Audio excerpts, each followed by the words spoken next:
Fala turminha, beleza? Sejam todos muito bem-vindos ao Shaolon Centro Automotivo, canal de dicas técnicas do YouTube.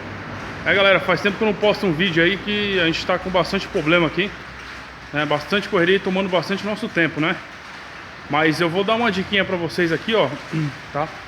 A gente tá aqui agora com um Passat, tá? 2.0, 16 válvula turbo, tá? 2007.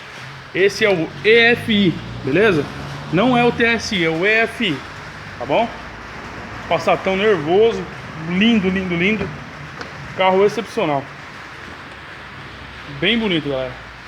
Ó, esse carro tá com 186 mil, né? Qual que é o problema desse carro? Tava com barulho no motor, né? Esse carro é injeção direta. Ele tava com barulho no motor.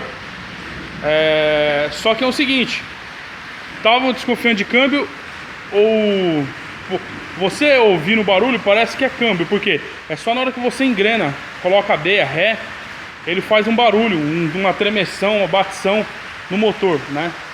Só que na hora que você joga no ponto morto, o carro para. Então, qual que era o problema do carro? Você tem esse motor aqui, galera, Passat, beleza? Jetta. Qual que é o problema? Tensor, aqui ó, o tensor da correia Poly V, né? Ele fica bem aqui, ó, tá vendo aqui, ó? Ele fica bem aqui, ó. Ele fica com barulho aqui dentro, ó. Tá vendo que ele tem uma mola aí dentro aí, ó? Então, ele fica com barulho aí, galera. Se você tiver com esse carro, ele fica dando uma vibração, fica tremendo, tá? Se você tiver com esse problema nesses carros, né, que você engrena o D, engrena pra sair, engrena a ré, ele começa a fazer um barulho no motor, uma tremeção, tudo. E aí você faz o que? Você tira a correia de acessório, tá? E vê, beleza? O problema é nele, tá?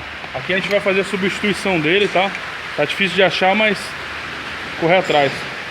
A gente também já arrancamos as velas dele aqui, né? Pra dar uma olhada. Olha as velinhas, galera, bem feio, hein? É de Iridium, né? Ó, tá bem feia as velas dele, tá? Já tá pedindo outra já. O cliente falou que ele tá beberrão, né? Ele falou pra mim que parece que o tanque tá furado. Ó, todas as velas bem feias, né? Uma coisa que eu achei aqui, mão suína, né? Ó, as bobinas cheias de fita isolante, né? Com certeza ela tava dando fuga de faísca. Os caras socou fita isolante nela aí, né? Os plugs, ó, todos quebrados da bobina, tá vendo? Mão suína passou por aqui. Só esse aqui tá bonzinho, mas mesmo tá meio quebradinho aqui, ó. Aqui assim, ó, tá vendo? Mas ó, a mão suína passou por aí, né? Dá pra gente ver já. Aí a gente vai trocar óleo, filtro do motor, né? Óleo do motor, filtro e a limpeza do arrefecimento, ó. Ó o barrão, tá puro aqui, hein? Tá feio, hein? Tá uma revisão assim, preventiva e corretiva no Jetta, no Passat. E outra coisa, a correia dentada também. Olha aqui, ó. Olha a bichinha como tá feia, tá? É que vocês não vão conseguir pegar. É que a câmera não vai pegar ela legal, mas ela do outro lado, dá pra me ver do outro lado lá, ó. Olha lá, acho que dá pra pegar, tá vendo? Olha ali, ó, tá toda suja, toda contaminada. Fechou? Olha lá, viu? Então, montar um orçamento e mandar pro cliente aqui, beleza? Gostou? Deixa um like pra gente aí, compartilha nossos vídeos, se inscreve no canal, valeu!